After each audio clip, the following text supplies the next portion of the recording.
वज़ीर-ए-आज़म नरेंद्र मोदी ने India hockey mains के कप्तान मनप्रीत सिंह और कोच ग्राम रेड से बातचीत की और उन्हें मुबारकबाद पेश किया। आज हॉकी इंडिया की मेंस ने तारीख रकम की है और जर्मनी को शिकस्त देकर कांसे के तमगे पर कब्जा किया है। नमस्कार sir.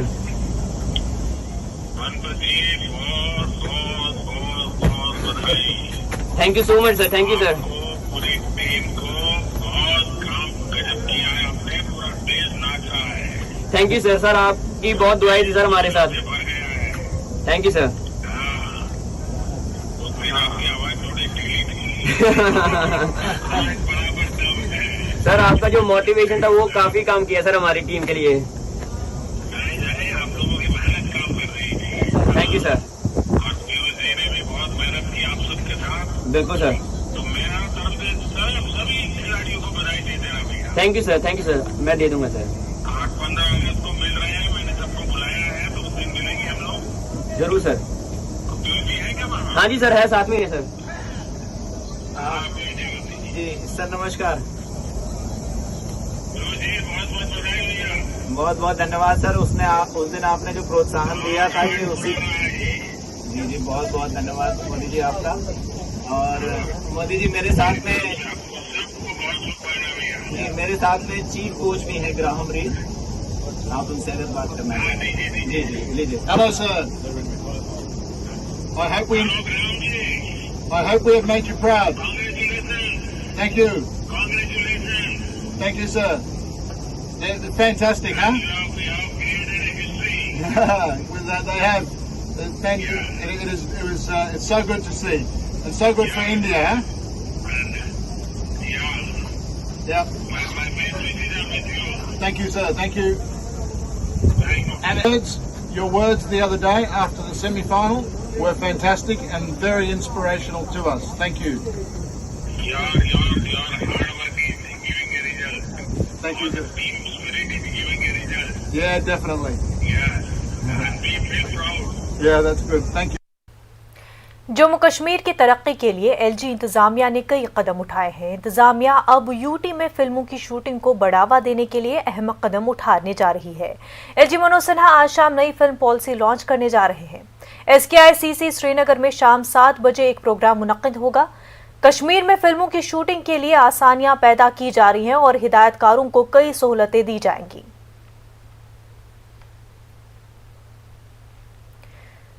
Renowned film maker Ashok Pandit जी हमारे साथ जुड़ चुके हैं। खैर मकदम है अशोक जी आपका। आज शाम 7 बजे जो है Jammu Kashmir film policy 2021 introduce होने जा रही है। आप क्या समझते हैं कितनी इम्पोर्टेंट ये पॉलिसी और इससे कितना फरोग मिलेगा फिल्म शूटिंग के हवाले से कश्मीर में? नमस्कार मुदन्ना जी। ऐसा है कि एक तो पहली बात, आज दिन बहुत कमाल का दिन है। 5 अगस्त 2 साल पहले वहाँ का एक लॉ जो था उसको एब्रोगेट किया, जिसका 370 और 35E जो था। तो आज के दिन फिल्म पॉलिसी अनाउंस हो रही है, ये बहुत खुशी की बात है। Federation of western India cine employees और इफ्तिडा जो कि डायरेक्टर्स एसोसिएशन है, इन दोनों की तरफ से मैं मुबारकबादी देना चाहता हूँ और शुक्रिया अदा करना चाहता हूँ मनोज सिन्हा साहब का, गवर्नर साहब का, कि उन्होंने ये फिल्म पॉलिसी जो है वो आज रिलीज करने जा रहे हैं। तो कुछ मेजर जो पॉइंट्स है वो मुझे पता चला है और बहुत ही इंटरेस्टिंग पॉलिसी बन रही है। और बाकायदा जब जैसे काम शुरू होगा चीजें भी प्रोग्रेस करेंगी। कश्मीर, पूरा जम्मू कश्मीर और लद्दाख, ये एक ऐसा इलाका है हमारे देश का जो कि एक जमाने में, एक वक्त पे कोई भी ऐसी फिल्म नहीं थी जो इन तीनों जगहों के बगैर बनती थी। आप पुरानी फिल्में जितनी भी देख लीजिए, आप कश्मीर की कली हो, जो भी हो, यश चोपड़ा जी जो है वो कश्मीर को, लद्दाख को और इस पूरे बेल्ट को, इस पूरी कॉन्स्टिट्यूंसी को, इस पूरे इलाके को शूट किए बगैर अपनी फिल्म कंप्लीट नहीं करते थे। तो एक पॉजिटिव सिग्नल है हमारी इंडस्ट्री की तरफ से। खाली फिल्म नहीं है, अब तो चीजें बढ़ चुकी हैं, वेब सीरीज है, टेलीविजन शोज है, रियलिटी शोज है, बहुत बड़ी इंडस्ट्री हो चुकी है। और ये एक पॉजिटिव सिग्नल है हमारी इंडस्ट्री के लिए। और सबसे बड़ी बात है, जो लोकल्स हमारे हैं जम्मू कश्मीर लद्दाख के, उनके लिए बहुत सारी जॉब अपॉर्चुनिटीज हैं। हम पूरी कोशिश करेंगे इंडस्ट्री की तरफ से जितना हो सके उतना वर्क अपॉर्चुनिटीज वहाँ लोकल टैलेंट जो है उसको उभारेंगे। हम अनुपम खेर जैसे उनका एक्टिंग स्कूल है, हम कोशिश करेंगे वहाँ पर एक्टिंग स्कूल्स हो। हम इफ्तड़ा की तरफ से हम डायरेक्टर्स को ले जाएंगे वहाँ पे, हम उनकी मास्टर क्लासेस करेंगे। तो पूरा जो यूथ है जो आर्ट में टैलेंट में बिलीव करता है उनकी एक जो उनका इंटरेस्ट होगा उसको बढ़ाएंगे। तो बहुत बड़ा एक कदम है हमारे लेफ्टिनेंट गवर्नर साहब का, सिन्हा साहब का, और हम बहुत आभारी हैं कि उन्होंने ये कदम उठाया और ये इंडस्ट्री के हित में भी है और जम्मू कश्मीर लद्दाख के हित में भी है। बिल्कुल अशोक जी, कदम उठा रही है लेफ्टिनेंट गवर्नमेंट और कई सहूलतें देने की भी बात हो रही है। आप क्या समझते हैं कि क्या सिचुएशन इस वक्त साजगार है कि लोग वहां पर आके फिल्में बनाएंगे? बिल्कुल, मुझे नहीं लगता कि कोई रीजन नहीं है वहां पर आके काम करने का। अगर गवर्नमेंट आपके साथ है, सरकार आपके साथ है, आपकी सिक्योरिटीज इंस्टीट्यूट को देखा जाएगा और आपको सहूलियतें दी जाएंगी तो 100% इंडस्ट्री आएगी और करेगी काम। जितने भी जो हमारे हिल स्टेशन हैं, जितने भी हमारी ऐसी जगहें हैं, और आप देखिए बहुत सारी हमारी इंडस्ट्री जो है वो मुंबई तो हमारी इंडस्ट्री का एक धड़ है, एक घर है, लेकिन मुंबई के बाहर भी काफी शूटिंग होती है, चाहे मध्य प्रदेश हो, उत्तर प्रदेश हो, हिमाचल हो। सब्जेक्ट्स ऐसे बन रहे हैं कि जो उस स्टेट को रिलेट करते हैं और कहानियां भी उसी हिसाब से बनेंगी और उसी हिसाब से काम होगा। जी बिल्कुल। अशोक जी, ये बताएं कि सबसे ज्यादा जो परेशानियां जो भी क्रू वहां पर आते हैं, प्रोडक्शन हाउसेस वहां पर आते हैं, तो उनकी दिक्कत ये होती है कि मुंबई से पूरा सामान वहां लेना पड़ता है, शूटिंग का सारा सामान वहां पर पहुंचाना पड़ता है क्योंकि इस तरह की कोई फैसिलिटी नहीं है। तो इस हवाले से भी कुछ इक़दाम होने चाहिए। देखिए वो बात की बात है, धीरे धीरे ग्रो करे और सामान ले जाना और करना ये कोई बड़ी बात नहीं है। आजकल सिस्टम बहुत ईजी हो गया है, पैकेजिंग ऐसी होती है। हम तो ट्रैवल करते हैं, हम जब देश विदेश जाते हैं शूटिंग करने के लिए तो कश्मीर तो हमारे देश का हिस्सा ही है। वो बहुत ही माइनर चीजें हैं, वो इतनी ज्यादा मुश्किलात नहीं है। वो यूनिट के साथ जाना, सब चीजें प्रोफेशनल हो चुकी हैं, फैसिलिटीज भी हमारे पास सब करेक्ट है, तो ये कोई बड़ा मसला नहीं है, बड़ा कोई इशू नहीं है। धीरे धीरे जब आप देखेंगे कि चीजें बढ़ रही है, सब कुछ है, तो हम स्टूडियोज बना लेंगे वहाँ पे, हम सारी इक्विपमेंट्स की फैसिलिटीज वहाँ ऑर्गेनाइज कर लेंगे। तो पूरी इंडस्ट्री जो है वो बाकायदा लेफ्टिनेंट गवर्नर सिन्हा साहब के साथ है, वहाँ की सरकार के साथ है और वहाँ के लोगों के साथ है। इससे लोगों का वहाँ का कॉन्फिडेंस बढ़ेगा और टूरिज्म ये जगहें जो है ये टूरिज्म इंडस्ट्री पे ही दरमजा रखती है, डिपेंड करती है। और जितना ही दुनिया विदेश में लोग कश्मीर, लद्दाख और जम्मू रीजन को देखेंगे, वहाँ पर टूरिज्म बढ़ेगा। आप देखिए जब भी कश्मीर में शूटिंग हुई और फिल्में बड़े पर्दे पे आई है तो कितना फर्क पड़ा है वहाँ के टूरिज्म पे, वहाँ पे डेली वहाँ की इकोनॉमी को लेकर कितना फर्क पड़ा है। तो हमारी जो इंडस्ट्री है वो बाकायदा किसी भी स्टेट को, किसी भी जगह को अगर इकोनॉमी को ग्रो करना है तो हमारी इंडस्ट्री बहुत इंपॉर्टेंट रोल प्ले करती है। बिल्कुल अशोक जी, क्योंकि अक्सर ही वहाँ पर इंटरनेट इश्यूज काफी ज्यादा रहते हैं, ऐसे में कोई दिक्कत पैदा हो सकती है? नहीं, इंटरनेट से हमारा कोई ऐसा वो नहीं है क्योंकि हमारे इक्विपमेंट्स बहुत अच्छे होते हैं और धीरे धीरे मुझे लगता है कि सारी चीजें जो है वो लाइन पे आ जाएंगी और इंटरनेट बहुत बढ़िया चल रहा है जम्मू कश्मीर और लद्दाख में, कोई किसी चीज की कमी नहीं है।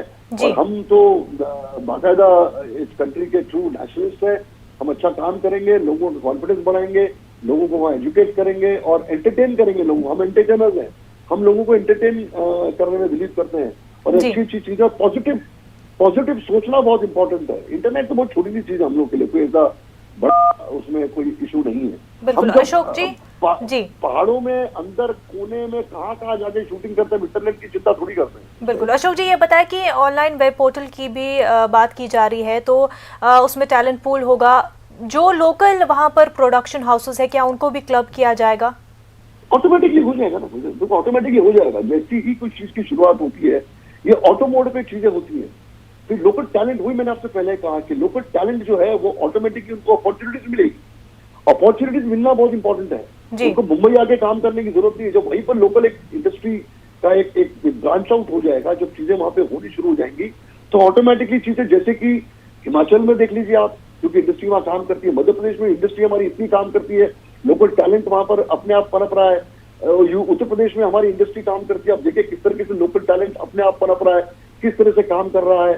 मुंबई तो है ही है, साउथ की इंडस्ट्री देख लीजिए आप, तो जहां काम शुरू होता है अपने आप ऑटोमेटिकली, क्योंकि बहुत ही इंटेलिजेंट जनरेशन है हमारी इस कंट्री में, तो वो तो ऑटोमेटिकली ऑटो मोड पे चलना शुरू हो जाएगा। बिल्कुल अशोक जी, वहीं जो मुंबई से या दीगर जगहों से प्रोडक्शन हाउसेस होते हैं या वेब सीरीज जो भी क्रिएट करते हैं, तो कहीं ना कहीं कि ये डर या ये जो वहम एक है कि अक्सर ही बंद रहता है या फिर कोई परेशानी तो नहीं हो सकती सिक्योरिटी के हवाले से, उस हवाले से अवेयरनेस भी क्रिएट की जा रही है? बिल्कुल 110% होगा। पूरी इंडस्ट्री है, पूरी इंडस्ट्री बाकायदा इस चीज को बहुत ही एक्साइटमेंट के साथ एक्सेप्ट कर रही है और बहुत ही खुश है कि गवर्नमेंट ने एक 10 कदम आगे बढ़ के ये इतनी फैसिलिटीज दे रही है, जैसे कि सिंगल विंडो परमिशन है, फिर आपको रिबेट दिया जा रहा है कि अगर आप पूरी फिल्म कश्मीर में शूट कर रहे हैं, पहली फिल्म में अगर आप नेशनल अवार्ड विनर हैं तो आपको ज्यादा रिबेट दिया जाएगा। ये जो फैसिलिटीज इन्होंने अनाउंस कर रहे हैं आज, तो जो मुझे पता चला है, तो 110% जहां आपका बिल है, आपकी मंशा है अच्छा काम करने के लिए इंडस्ट्री के लिए, तो पूरी इंडस्ट्री खड़ी है आपके साथ, इसमें कोई दो राय नहीं है। बिल्कुल अशोक पंडित जी, बेहद शुक्रिया आपका हमारे साथ बात करने के लिए। दफा 370 की मनसूखी के 2 साल मुकम्मल होने पर जम्मू कश्मीर में जश्न का माहौल है। श्रीनगर के मशहूर इकबाल पार्क में भी तिरंगा लहराया गया है, दीगर इलाकों में भी तिरंगा लहराया जा रहा है। दफा 370 की मनसूखी के 2 साल मुकम्मल होने पर काफी मुस्बत रद्द-ए-अमल देखने को मिल रहा है। दफा 370 की मनसूखी के 2 बरस मुकम्मल होने पर मुख्तलिफ मकामात पर तिरंगा यात्रा निकाली जा रही है। इस सिलसिले में जिला कुपवाड़ा में भी एक यात्रा निकाली गई। यात्रा में बड़ी तादाद में लोगों ने शिरकत की। ये लोग खूब जश्न मना रहे थे, कुछ लोग रक्स करते देखे गए। दफा 370 और 35A की मनसूखी के 2 बरस मुकम्मल होने पर बीजेपी पूरे जम्मू कश्मीर में जश्न मना रही है। इस सिलसिले में कई रैलियों और दीगर प्रोग्रामों का इनेकाद किया जा रहा है। बीजेपी महिला मोर्चा की जानिब से जिला अनंतनाग में एक यात्रा निकाली गई। पार्टी कारकुन हाथों में तिरंगा लिए देखे गए।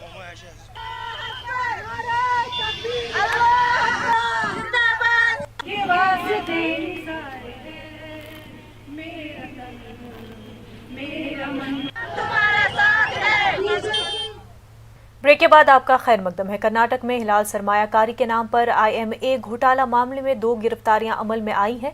बेंगलुरु में रोशन बेग और जमीर अहमद खान के घरों पर ED की छापेमारी हुई और बड़े पैमाने पर छानबीन की गई। हलाल सरमायाकारी के नाम पर पेश आए IMA घोटाले के मामले में आज रियासत कर्नाटक के 2 बड़े लीडरों के घरों पर छापे मारे गए हैं।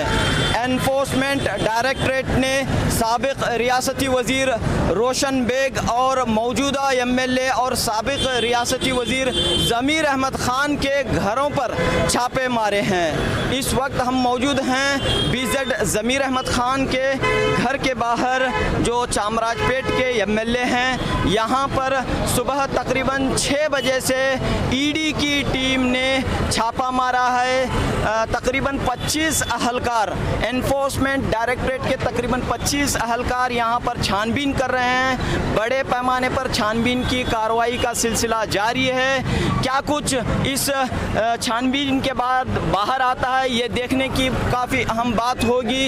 इसके साथ ही साबिक रियासती वजीर आर रोशन बेग के घरों और दफ्तरों पर भी छापे मारे हैं। वहाँ भी ED की टीम ने छानबीन का सिलसिला जारी रखा है। जैसा कि हम देखते हैं कि IMA घोटाले के मामले में हाई कोर्ट के अहकामात के बाद आर रोशन बेग के खिलाफ आर रोशन बेग के असासाजात को जब्त करने का अदालत ने हुक्म दिया था। लिहाजा रियासती हुकूमत ने रोशन बेग के चंद असासाजात को जब्त भी किया है। वहीं एनफोर्समेंट डायरेक्टरेट ने जमीर अहमद खान को इससे कबल भी नोटिस जारी की थी और पूछताछ भी जमीर अहमद खान के साथ भी हुई है। लेकिन अब जो ED का छापा मारा गया है, इस पर कई सवालात भी उठ रहे हैं। जमीर अहमद अहमद खान जिनका ताल्लुक कांग्रेस पार्टी से है, प्रदेश कांग्रेस कमेटी के रियासती सदर DK शिव कुमार ने ये सवाल उठाया है कि अब क्यों एनफोर्समेंट डायरेक्टरेट का छापा मारा जा रहा है, जबकि पहले ही नोटिस जारी की गई थी जिसका उन्होंने ज़मीर अहमद खान ने जवाब भी दिया था। क्यों ये छापा मारा जा रहा है? कहीं ना कहीं इसके पीछे सियासत है। DK शिव कुमार ने ये बात कही है। इसी तरह ज़मीर अहमद खान के जो फॉलोअर्स हैं, हामी हैं, वो भी कह रहे हैं कि इस कार्रवाई के पीछे सियासत कार फरमा है। कैमरामैन महेश के साथ रऊफ अहमद, न्यूज़ 18 उर्दू, बेंगलुरु। आज समाजवादी पार्टी सरबराह अखिलेश यादव ने लखनऊ में साइकिल रैली निकाली और योगी सरकार पर जमकर बरसे। अखिलेश यादव ने कहा कि रियासत में महंगाई, किसानों की बर्बादी, नौकरी, बेरोजगारी और दीगर मुद्दों पर समाजवादी पार्टी आने वाले चुनाव में लड़ेगी। समाजवादी पार्टी की साइकिल गांव-गांव जाएगी और लोगों को बेदार करने का काम करेगी।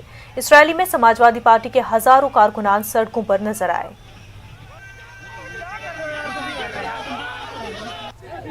उत्तर प्रदेश की जनता भारतीय जनता पार्टी को हटाना चाहती है। जो वादे किए थे किसान के आय के 2 गुना होना, नौकरी नहीं है, रोजगार नहीं है, महंगाई बढ़ी है, इन्वेस्टमेंट के बहाने न जाने कितने आयोजन हुए। आज इन्वेस्टमेंट में उत्तर प्रदेश पीछे छूट गया, बिजली महंगी, किसान को बर्बाद कर दिया। यही सब मुद्दे आने वाले चुनाव में रहेंगे। ये उत्साह और इसी तरह लगातार साइकिल गांव-गांव जाएगी, घर घर जाएगी, लोगों को जोड़ेगी, हर वर्ग के लोगों को जोड़ने का काम करेगी और आने वाले समय में बहुमत की सरकार समाजवादी बनेगी। और जिस तरह का माहौल है, जनता 400 सीटें हराना चाहती है भारतीय जनता पार्टी को। पिछले 4.5 साल से एफआईआर हुए, काम कहाँ हुआ है, विकास कहाँ हुआ है? लोगों को डराया है, लोगों को अपमानित किया है, लोगों को जेल भेजा है। पेगासस जासूसी मामले में समाअत पीर तक के लिए टल गई है। चीफ जस्टिस ने दरख्वास्त गुजारों से पूछा कि IT एक्ट और टेलीग्राफ एक्ट के तहत अब तक शिकायत क्यों नहीं दर्ज कराई। सुप्रीम कोर्ट ने तमाम दरख्वास्त गुजारों से कहा है कि इस मामले को वो अपनी दरख्वास्त की कॉपी मरकज को पेश करें। पेगासस मामले पर अगली समाअत मंगल को है। वहीं बीजेपी ने प्रेस कॉन्फ्रेंस करते हुए कांग्रेस और ओपोजिशन पर बड़े सवाल खड़े किए हैं और कहा कि ओपोजिशन जानबूझकर पार्लियामेंट की कार्रवाई मुलतवी करवाने की कोशिश कर रही है। बीजेपी के सीनियर लीडर रविशंकर प्रसाद ने कहा कि अब तक कांग्रेस ने पेगासस मामले में एक भी सबूत नहीं पेश किया। किसका नंबर है हैक हुआ है और क्या सबूत है, इस पर कोई बात नहीं हुई है। ये लोग सिर्फ हंगामा चाहते हैं। चर्चा करने को तैयार है। पेगासस का स्टेटमेंट हुआ तो मंत्री के सामने उसको फाड़ के फेंक दिया गया, उनके स्टेटमेंट को आपने देखा होगा। कोई गंभीरता नहीं है। लेकिन आज मैं एक बात देश के सामने दोबारा रखना चाहूंगा। मैंने इसको पहले भी कहा था जब मेरी कोई 15 दिन पहले प्रेस हुई थी। आज तक कोई एविडेंस दिया है कि इनका फोन टैप हुआ है? Has any responsible quarter given any prima facie evidence that these phone numbers have been tapped? No. संसद के शुरू होने के पहले कुछ नंबर मार्केट में आ गए और कुछ ऐसे लोगों के द्वारा आए जिनका एंटी मोदी एजेंडा बहुत ऑब्वियस है। Anti Modi ji agenda. No prima facie evidence, I repeat, no prima facie evidence. And just before the onset of the parliamentary session, a campaign orchestrated by many of the elements hostile to the present government comes out. सिर्फ संसद के कुछ दिन पहले ये पूरी कहानी शुरू की जाती है।